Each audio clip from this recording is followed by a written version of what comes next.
El fantasma en la máquina, suena un poco a película de misterio, ¿verdad? Pues hoy vamos a desvelar ese fantasma, esa fuerza invisible, que en realidad es lo que hace que nuestros ordenadores cobren vida. Vamos a ver qué es exactamente un sistema operativo. A ver, parémonos a pensar un segundo.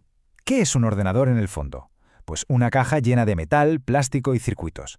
Muy potente, sí, claro, pero por sí sola es un pisapapeles muy caro, está inerte. Entonces, ¿qué es esa chispa, ese algo que lo convierte en la herramienta indispensable que usamos todos los días? Pues esa chispa es ni más ni menos que el sistema operativo, o OS para abreviar. Es el software con mayúsculas, el programa principal. Es lo primero que arranca cuando encendemos el ordenador y lo último que se cierra al apagarlo. Sin él, todos esos programas que usamos, el navegador, los juegos, lo que sea, simplemente no tendrían dónde funcionar. Vale, para entenderlo bien, este es el recorrido que vamos a hacer. Primero veremos su papel de director de orquesta. Luego sus funciones concretas. Pasaremos a cómo organiza el disco duro, después veremos cómo se instala uno desde cero y por último los primeros pasos que hay que dar. Empezamos con una analogía que me parece perfecta, la del director de orquesta. Imaginemos que todo el hardware del ordenador, el procesador, la memoria, el disco duro, son los músicos. Cada uno es un virtuoso en lo suyo, ¿no? Pero sin un director que les dé la entrada, que marque el ritmo y que les diga qué partitura tocar, todo sería un caos, un ruido sin sentido. Ese director, ese puente indispensable, es el sistema operativo. Como se ve aquí, está justo en medio. Por un lado tiene el hardware, los componentes físicos, y por el otro las aplicaciones, los programas que usamos a diario. El SOE es el traductor universal. Coge lo que le pide el software y se lo dice al hardware en un idioma que éste pueda entender. Gestiona todo para que el concierto suene afinado. Y que quede esto súper claro, porque es el kit de la cuestión. Sin un sistema operativo, un ordenador no funciona. Y no es que funcione mal o lento, no, es que sencillamente no hace nada. Es una caja muerta. Es absolutamente indispensable.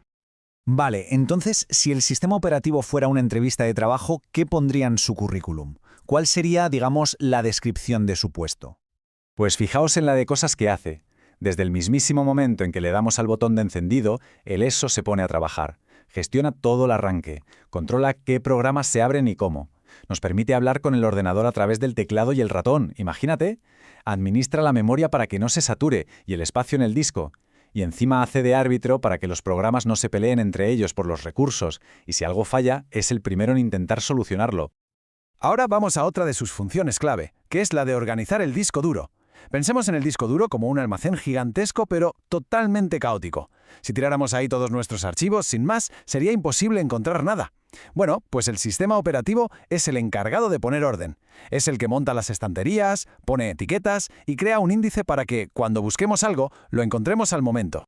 Y esa estructura, ese conjunto de reglas para poner orden, tiene un nombre: sistema de archivos. Son las normas del juego que dicen cómo se nombran, guardan y organizan los ficheros. Sin esto, nuestro disco duro sería literalmente un batiburrillo de unos y ceros sin sentido alguno. Claro, aquí la cosa se complica un poco, porque no hay un sistema de archivos único y universal. Cada familia de sistemas operativos tiene sus preferencias. Windows, por ejemplo, utiliza principalmente NTFS. macOS, por su parte, usa HFS+. Y en el mundo de Linux, lo más común es ext4. ¿Y esto qué significa en la práctica? Pues es el motivo por el cual, a veces, si conectas un disco duro de un Mac a un ordenador con Windows, este no sabe ni cómo leerlo. Hablan idiomas distintos.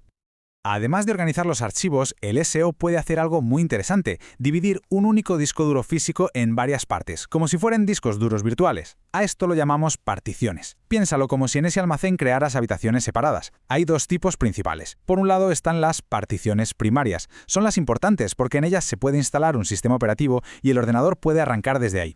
Eso sí, solo puede haber 4 como máximo por disco. Y por otro lado están las extendidas. Estas no pueden arrancar un sistema, pero sirven como un gran contenedor para crear dentro más divisiones. Es un truco para poder tener más de 4 particiones en total.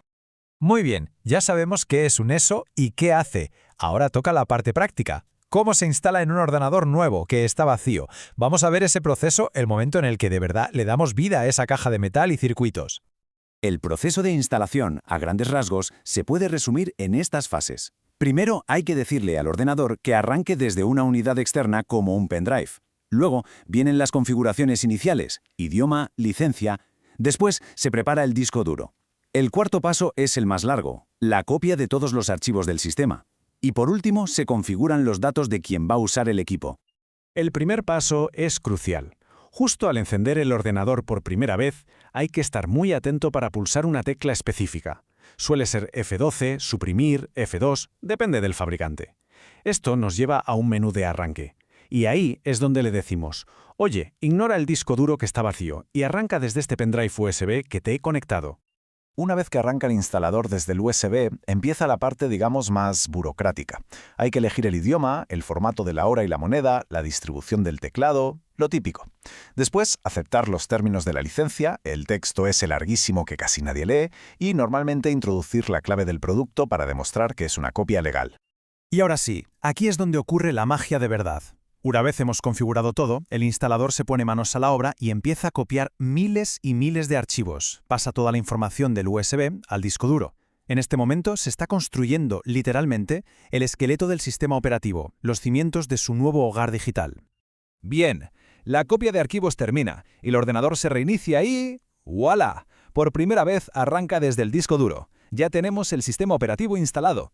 Pero ojo, el trabajo no ha terminado. Es como cuando te mudas a una casa nueva. Ya tienes las paredes y el techo, pero ahora toca amueblarla y conectar todos los aparatos para poder vivir ahí. Estos son los primeros pasos, las tareas que hay que hacer sí o sí después de instalar. Lo primero suele ser ajustar la resolución de la pantalla para que todo se vea bien. Después, y esto es importantísimo, instalar los drivers o controladores. ¿Qué son? Pues pequeños programas que hacen de intérpretes entre el sistema operativo y cada pieza de hardware. La tarjeta gráfica, la de sonido, la de red. Sin ellos, el soft no sabe cómo hablarles. Y por último, la seguridad. Y quiero hacer hincapié en esto, porque es un error muy común y muy grave. Como bien dice la cita, no podemos dejar el ordenador que tenga conexión a Internet sin protección de este tipo. Conectar un ordenador recién instalado a Internet sin un antivirus es una auténtica locura. Es dejar la puerta de casa abierta de par en par. La seguridad es lo primero siempre. Y con esto hemos completado el círculo. Hemos pasado de tener una caja inerte a un ordenador totalmente funcional. Y esto nos lleva a una reflexión final, ¿no? Windows, Linux, MacOS, todos hacen básicamente lo mismo, gestionan el hardware y ejecutan programas. Sin embargo, la experiencia de usar cada uno es radicalmente distinta. Queda en el aire la pregunta: ¿de qué manera el sistema operativo que usamos define nuestra experiencia digital cada día? Gracias por seguir esta explicación.